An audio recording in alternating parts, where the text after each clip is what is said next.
Hi everyone. I hope that you are doing well. This week, in honor of Asian Pacific Islander Month, which is the month of May, I am going to be reading Ho'onani Hula Warrior. This is based on a true story about a kid in Hawaii who feels in between, doesn't quite feel wahine, which means girl, or kane, which means boy. Ho'onani is just Ho'onani. It's just who they are. In the book, Ho'onani goes by she, her pronouns, but also likes to just use the name Ho'onani. And that's a choice that Ho'onani gets to make. What are your pronouns? I'm going to read a little bit from the author about the real person, Ho'onani, and the real coach, Kumahina.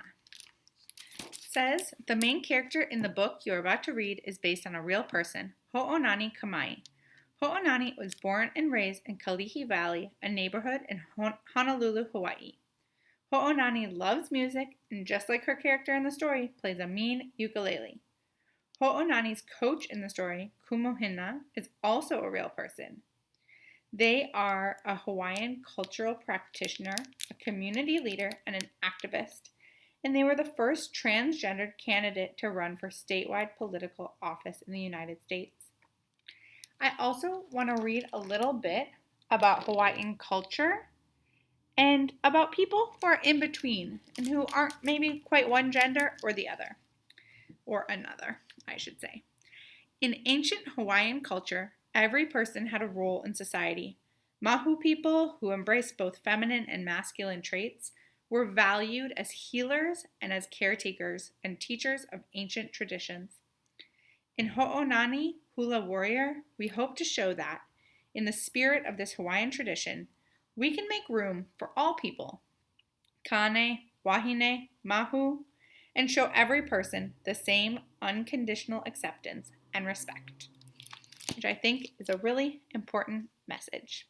I hope you enjoyed this book, and I hope it helps you think about your own experience with who you are and who you want to be in the world.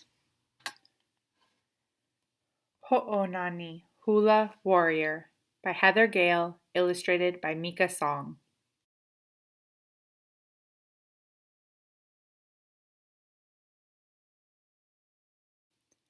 Ho'onani Kamai did not see herself as a wahine girl or think she was a kane boy.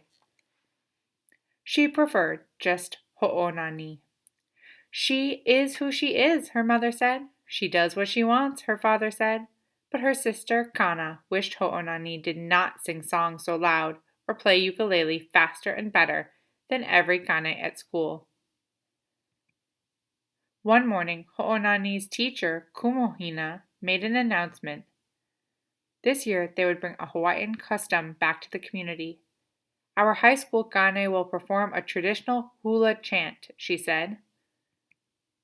Closing her eyes, Ho'onani could almost smell smoke from the driftwood fire, hear feet stomp, stomp, stomping, see fingers tap, tap, tapping, and palms pitter-patting. She sighed. If only she were kane and old enough for high school. Then Ho'onani heard auditions. Ho'onani could not wait to tell her family. There'll be 3 tests, she said, and Kumohina thinks I should try out. Her father, mother, and brothers were not surprised. Kana rolled her eyes. Really? Ho'onani wanted to say she could not believe it either, but before she could speak, her sister changed the subject. The next day, Ho'onani jogged to the gym. She peered inside. Strolling down the line, Kumohina inspected each kane's stance. On her command, their arms rose, bending at the elbows. When Kumohina pushed down hard to measure warrior strength, Ho'onani's breath quickened. She should be with them. Her mind made up, she strode inside. One by one, their faces changed. A wahine? A wahine? Not a wahine. Last in line, Ho'onani lifted her arms. As Kumohina pushed down, she held her place. Strong, sure, and steady. Ho'onani could not stop grinning when she told her family she passed. Kana frowned. How embarrassing. Her words made Ho'onani's chin tremble. She wanted to ask Kana if they could ride bikes again, like they used to, but before she could speak, her sister had turned away. Memorizing the sway and song of story took patience and practice. Ho'onani did not stop until Hawaii's history was part of her, in dreams by night and throughout the day. Hands dragging across her face, arms reaching for the sky. As Ho'onani called the sun, the moon, the stars, she held her place, strong, sure, and steady. Finally, it was time to choose a leader. Ho'onani's stomach twisted in nervous knots.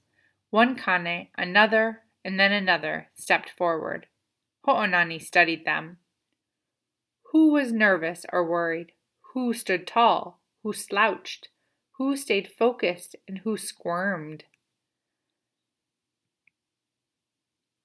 Then her turn. Faces swam in front of Ho'onani as she called for attention. O-A-O! She paused. Would they follow her? No time to think. Words pushed against her lips, and the chant tumbled out.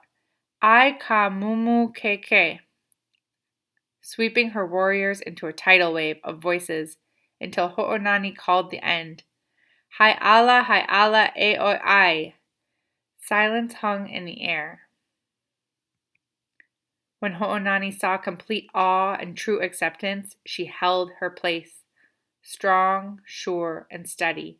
She was their leader. Later, Kumuhina beckoned her over. Her teacher spoke with respect and honesty. She said some might not appreciate a wahine leading their sons up on stage.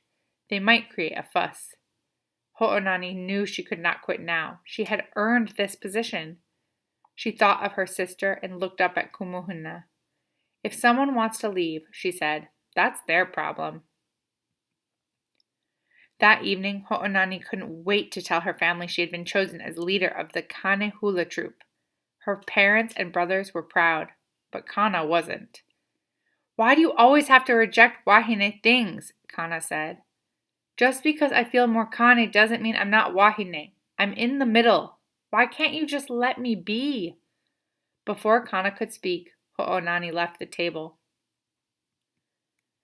At last, the day of the show arrived. People lined up, tickets in hand. Chatter overflowed the hall. Lights dimmed. Ho'onani wanted to feel strong, sure, and steady, but she was nervous. What if she wasn't kane enough? If people protested, what would she do? From behind the curtain, a voice boomed. The next day, the island shook violently. Tutupele erupted from the depths.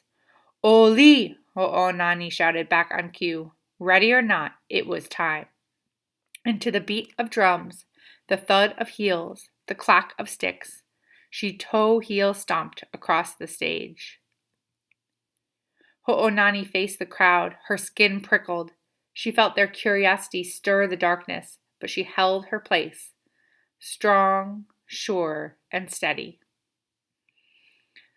Ai ka mumu keke, her voice thundered. The crowd gasped with appreciation and roared with approval. One person stood. Ho'onani caught her breath. Kana? Ho'onani had found her place, not as a wahine, not as a kane, but as a hula warrior. I hope you really enjoyed that book as much as I do about this inspirational person who is just who they are. Not one thing, not another, but in the middle.